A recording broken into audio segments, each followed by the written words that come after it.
අයිබෝවන් මම අපේ channel එකට ඔබ විතාම ආදරෙන් පිළිගන්නවා. අද මම හදන්න යන්නේ පාස්තා වල ස්නැක් එකක්. මේක ලේසියෙන්ම ගෙදරදී රසවත් හදා ගන්න පුළුවන්. මේක පුංචි දරුවොත් වගේම වැඩි හිටියොත් ආසයි. අපි බලමු එහෙනම් මේක කොහොමද හදාගන්නේ කියලා.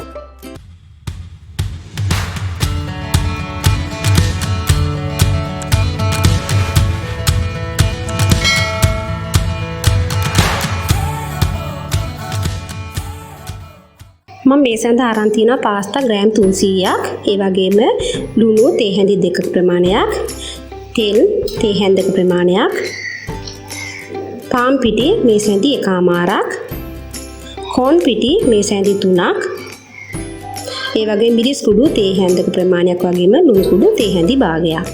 මෙන්න මේ ටික තමයි අපිට අවශ්‍ය වෙන්නේ මේ ස්නැක් එක හදාගන්නට. මුලින් මම භාජනයක් මේ විදිහට ලිපේ තියලා ඒකට උණු වතුර දාලා උණු වතුර එක යාන්තම් රත් වීගෙන එද්දී ඒකට ලුණු සහ තෙල් ටික දානවා.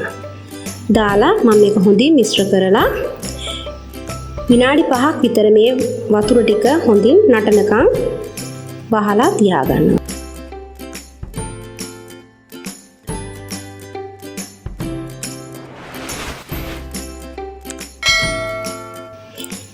දැන් මගේ වතුර ටික හොඳටම නටනවා. මෙන්න මේ වෙලාවට මම මගේ පාස්තා ටික දාලා හොඳින් මිශ්‍ර කරලා පාස්තා ටික විනාඩි 6ක් 8ක් වගේ ප්‍රමාණයක් මම හොඳින් තඹ ගන්න ඕන. මේ වෙලාවේ මතක තියාගන්න පාස්තා එක අපි සාමාන්‍ය පාස්තා තඹ ගන්නට වඩා ටිකක් අඩුවෙන් තමයි තඹ ගන්න වෙන්නේ.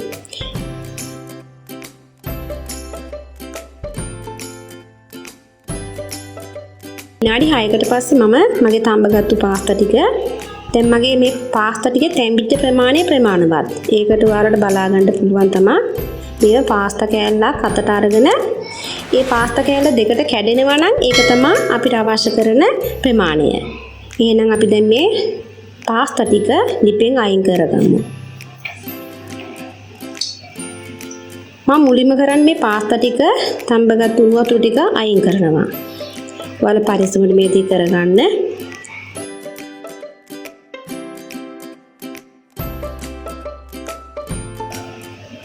උණු වතුර අයින් කරපු පාස්තා ටිකට මම නැවත ඇල් වතුර වීදුරුවක් විතර දාලා හොඳින් අර කැඳ ගතිය යනකම් මේක සෝද ගන්නවා. ඔයාලට මේක ටැප් එකට අල්ලලා වතුරෙන් කරගන්නත් පුළුවන්. මම මේ පෙන්නන්න තමයි මේ විදිහට කරන්නේ. හොඳට මේක සෝද ගන්න ඕන මේකේ තියෙන කැඳ ගතිය යනකම්. ඊට පස්සේ මේ වගේ ටවල් එකක් දාලා ඒකට මේ සෝදාගත්තු පාස්තා ටික නිවෙනකම් විනාඩි 10ක් විතර තුනී කරලා තියාගන්නට ඕන. මේ විනාඩි 10කට පස්සේ මගේ පාස්තා ටික සූදානම්. මම මුලින්ම කරන්නේ කොන් පිටියකට පාන් පිටි ටික දාලා හොඳින් මිශ්‍ර කරගන්නවා.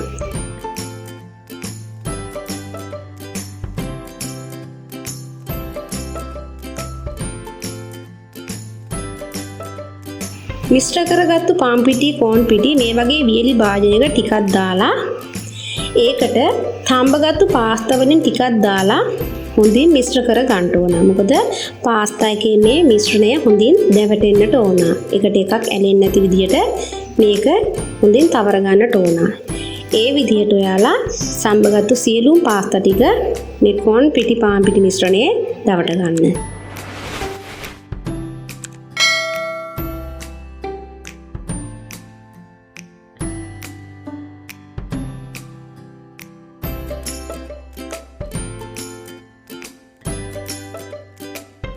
මේ තියෙන මේ විදිහට තවරගත්තු මගේ පාස්තා ටික දැන් මේක බෙද ගන්නට සූදානම්. තෙල් එක මේ විදිහට ලිපේ තියලා ඔයාලා එක පාස්තා කෑල්ලක් දාලා බලන්න තෙල් එක රත් වෙලා තියෙනවද කියලා. තෙල් එක හොඳටම රත් වෙලා තියෙන්න ඕන මේක බෙද ගන්නට.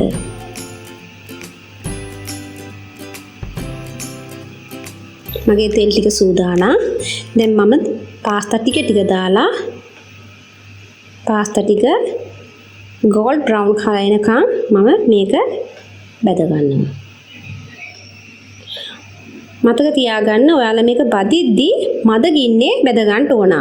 මුලින්ම තෙල් ටික රත් වුණත් පාස්තා ටික දැම්මට පස්සේ මේක මද ගින්නේයි මම බෙද ගන්නේ. නැත්නම් පාස්තා ටික බෙදෙන්නේ නැතුව කර වෙන්නට පුළුවන්.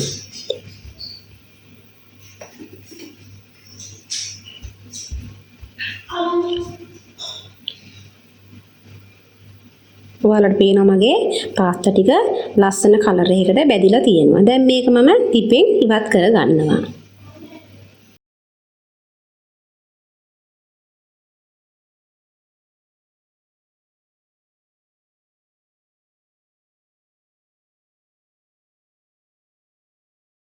මේ ඒ විදිහට බැදගත්තු මගේ පාස්තා ටික බලන්න හොඳ සද්දයක් එනවා, හොඳට බැදිලා තියෙනවා, ඔයාලට ඇහෙනවා.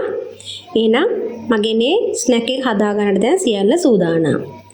මම කරන්නේ මේ පාස්තා ටික බැදගත්තු පාස්තා ටික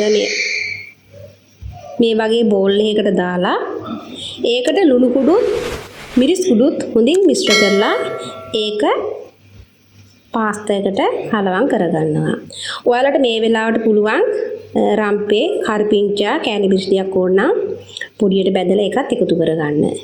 මේ තියෙන්නේ මම එසේ සූදානම් කරගත්තු මගේ පාස්තා එක. බලන්න ගොඩාක් ලස්සනට ඒ වගේම ගොඩාක් රසවත්ව මේක ඔයාලට පිළියෙල කරගන්න පුළුවන්. අඩු වියදමක් කියන්නේ වැඩි මුදලක් නොදී ගෙදරදිම ලේසියෙන්ම පුංචි දරුවන්ට ඒ වගේම වැඩිහිටියන්ටත් මේක රසට ආහාරයක් විදිහට ගන්න පුළුවන්. එහෙනම් මගේ මේ වීඩියෝ එක බලුවට ගොඩක් ස්තුතියි. අපි නැවතත් මෙවැනිම ලස්සන රසවත් රෙසිපි එකකින් හම්බ වෙමු. ඔබට සුබ දවසක්.